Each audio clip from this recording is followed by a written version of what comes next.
এই গীতাতে যে সব কথা চর্চা আছে আমার পড়ছি, চৈতন্য তো সেটাই আলোচনা আছে, যে ভগবান বিভূতি তার শক্তি।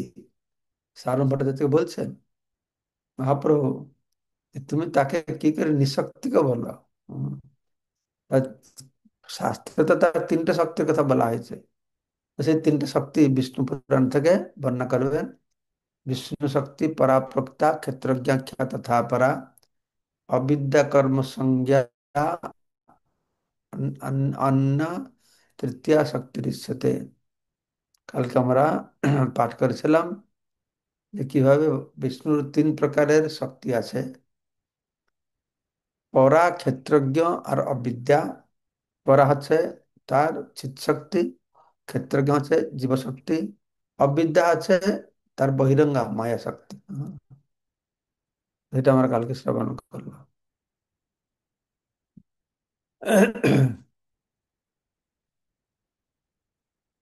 ভগবত গীতায় ক্ষেত্রজ্ঞ বিষয়ে আলোচনা করেছে।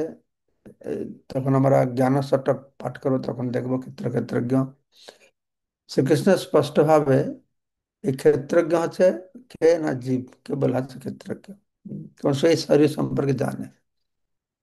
ভগবানও ক্ষেত্রজ্ঞ, তিনি শরীর সম্পর্কে জানে, আর সবাই শরীর সম্পর্কে জানে। তো জড় জগতে জীব পরমেশ্বর ভগবান সঙ্গে তার নিত্য সম্পর্কটা ভুলে গেছে। এই বিস্মৃতিকে বলা হচ্ছে অবিদ্যা। উম, তার স্বরূপ ভ্রম, স্বরূপ ভুলে যায়। জড়জগতের অবিদ্যা শক্তি পরমেশ্বর ভগবানের শক্তি, এটা ভগবানের শক্তি। অবিদ্যা হলেও, অন্ধকার হলেও, সবকিছুর কারণ হচ্ছেন ভগবান।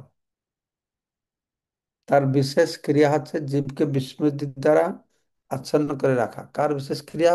এই অবিদ্যার কাজ হচ্ছে এটাই। পরমেশ্বর ভগবানের প্রতি বিরুদ্ধ ভাবাপন্ন হওয়ার ফলে এদের এই দুর্গতি হয়। জীব যদিও তার স্বরূপে তার পরাশ শক্তি সম্ভূত। আর জীব, আমরা ভগবত গীতা আগে পড়েছি যে ভূমিরাপ নংবাল, ভূমিরাপ অনল এই বুদ্ধিরেব চ ভিন্ন প্রকৃতি অষ্টদা।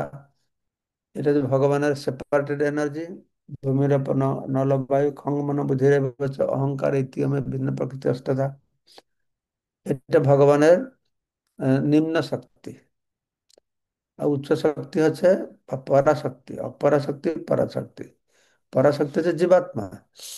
জীবাত্মা যে পরাশক্তি চিন্ময়, চিৎ শক্তি আছে, এখানে জীবশক্তি আছে, দুটোই চিন্ময়। তো দুটোই চিন্ময় হলে এই যে জীবশক্তি তটস্থ শক্তি, তো এটা কি হয় না, এর অবিদ্যার সংস্পর্শে এসে ভগবানকে ভুলে যায়। হ্যাঁ, যদিও জীব স্বরূপে পরাশক্তি সম্ভূত, ভগবানের প্রতি বিরুদ্ধ ভাবাপন্ন হওয়ার ফলে সে অবিদ্যা শক্তির দ্বারা প্রভাবিত হয়। কিভাবে তা হয় এটা আমরা শুনব। জয়া ক্ষেত্রজ্ঞ শক্তি সা বেষ্টিতা নিপসর্বগা, সর্বগা সংসার তাপান দুঃখ অখিলান অবাপ্নতি অত্র সন্ততাম। হে রাজন, ক্ষেত্রজ্ঞ শক্তি বলে এই জীবশক্তি আছে। সেই জীবশক্তি সর্বগ হওয়া সত্ত্বেও মায়া বৃত্তিরূপ অবিদ্যার দ্বারা আবৃত হয়, নিত্য সংসার ও দুঃখ ভোগ করে। উম, এখানে বর্ণনা করা আছে, জয়া ক্ষেত্রজ্ঞ শক্তি সা বেষ্টিত নির্ভয়ে রাজন সর্বগা চিত অথবা জড় উভয় জগতে সর্বত গমন করতে পারে। মানে সর্বগা, হ্যাঁ, এ চিন্ময় জগতে যেতে পারে, জড় জগতে যেতে পারে, সেজন্য সর্বগা। তো তো যেহেতু সে সর্বগ হলেও অবিদ্যার দ্বারা আবৃত হয়ে গেছে, সেই জন্য সংসার দুঃখকে ভোগ করে। दयातिरहितत्वाच्च शक्ति क्षेत्रज्ञ संगीता सर्वभूतेषु भूपाल तारतम्येन वर्तते। हे राजन, अविद्या शक्ति द्वारा आवृत है जीव जड़ जगतर विभिन्न अवस्थाएं তারতম্য সহ বর্তমান থাকে। পুরা সায়েন্স বিজ্ঞানটা এখানে বর্ণনা করা হচ্ছে জীবের কি অবস্থা হয়, কেন এরকম অবস্থা হয়। জড় প্রকৃতির তিনটি গুণের প্রভাব অনুসারে জড় প্রকৃতি বিভিন্ন মাত্রায় জীবের উপর তার প্রভাব বিস্তার করে। চুরাশি লক্ষ বিভিন্ন প্রকারের প্রাণী রয়েছে।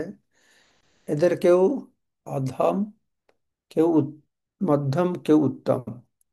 এই সমস্ত জীব শরীর নির্ধারিত হয় মায়া শক্তির আবরণ অনুসারে। জলচর, বৃক্ষ, উদ্ভিদ, কীটপতঙ্গ, পশু পক্ষী ইত্যাদি পারমার্থিক চেতনা প্রায় নেই বললেও চলে। এতে কোনো পারমার্থিক চেতনা নেই। তারা আছে কি না অধম। মধ্যম স্তর হলো মানুষ, তার চেতনা তুলনাত্মকভাবে উন্নত, এটা আছে মধ্যম। আর যাদের পারমার্থিক চেতনা বিকশিত হয়েছে তারা হচ্ছে উত্তম স্তরের জীব। এদের চেতনা অনুসারে আমরা আগে শুনেছি ভক্তিময় ঠাকুর বলেছেন 5 প্রকার চেতনা আছে। আবৃত চেতনা, সংকুচিত চেতনা, মুকুলিত চেতনা, বিকশিত চেতনা, পূর্ণ বিকশিত চেতনা। তো আবৃত চেতনাটা হয়ে গেল গাছপালা এসব আবৃত চেতনা। সংকুচিত চেতনা, আহ, এটা হচ্ছে পশু পাখি। তা বিকশিত চেতনা হচ্ছে মানুষ। আর পূর্ণ বিকশিত চেতনা আছে যারা ভক্ত, পারমার্থিক চেতনা। তো মধ্যম স্তর হলো মানুষ, তার চেতনা উন্নত। তো পারমার্থিক চেতনা বিকশিত হয়ে যায় সেটা উত্তম। এই পারমার্থিক চেতনা পূর্ণরূপে বিকশিত হলে জীব তার স্বরূপ সম্বন্ধে অবগত হয়, এটা পূর্ণ বিকশিত চেতনা। তো কৃষ্ণ ভক্তির পন্থা অবলম্বন করার মাধ্যমে মায়া শক্তির প্রভাব থেকে মুক্ত হওয়ার চেষ্টা করে। হ্লাদিনী সন্ধিনী সম্মিত ত্বৈক্য সর্বসংশ্রয় রাত তাপ করি মিশ্রা তৈন গুণবর্জিত। लेट हो जाएगा तो 7:30 বললো যে 6:30। 6:30 তো হ্যাঁ, তারপর আবার ভাগবতম আগে সঙ্গে সঙ্গে 8টার সময়। ঠিক আছে, তাহলে আমাকে এখন তাড়া দিচ্ছে দেওয়ার জন্য। আমাকে বেরোতে হবে, যে আধ ঘন্টা সময় আছে। যদি উম, এই আধ ঘন্টার সময় আপনারা বসে আলোচনা করতে চান, হ্যাঁ, ওড়িয়াতে হোক বাংলাতে হোক, আপনারা করবেন, আমাকে ছুটি দেন। আমাকে এখন যেতে হবে জুহু মন্দিরে, ঠিক আছে? মহাবাহু প্রভু, মুকুন্দ প্রভু, হরে কৃষ্ণ। তোমরা দেখো কি করবে ওখানে, আমি বিদায় নিচ্ছি, ঠিক আছে?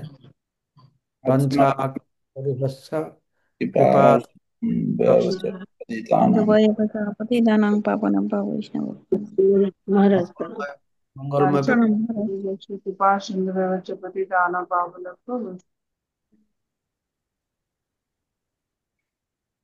मुकुंद प्रभु